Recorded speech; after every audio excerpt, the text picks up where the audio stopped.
What stock market is Robinhood on? First thing Monday morning, I'm going to march into my boss's office and demand a pay cut so that I'll be in a lower tax bracket next year.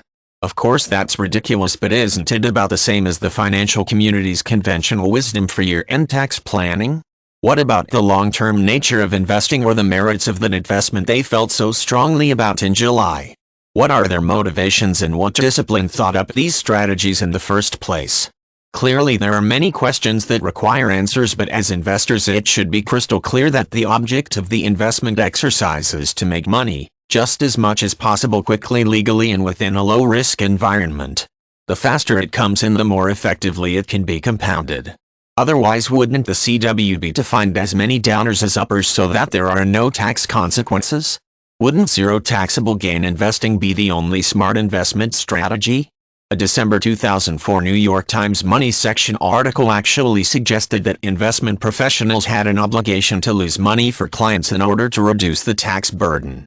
Your financial professional's perspective may produce smart tax advice, but only professional investors should be called upon for acceptable investment advice.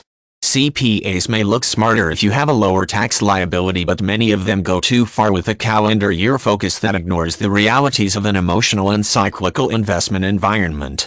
Take last year's Merck for example.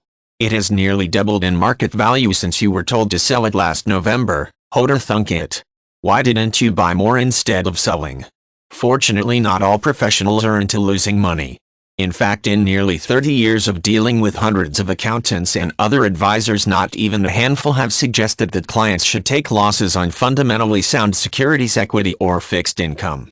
Just think if you had taken your .com profits in 1999, purchased the downtrodden profit-making companies of the time, and paid the ugly taxes. The value companies didn't crash. They've rallied for nearly 7 years. Profits are the holy grail of investing. Few people will admit just how infrequently they have experienced them, or conversely just how frequently they have watched them disappear beneath the waves of a correction.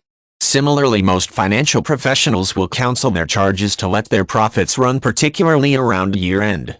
Surely speak at the CW profits, these profits will hang around until next year, thus deferring those terrible taxes. Don't think for a moment that anyone knows what will happen this time around. The rally poll, particularly in those ridiculously priced ETFs which are put together with the same kind of spin duct tape used for the .coms. Always take your profits too soon, because you can't get poor that way.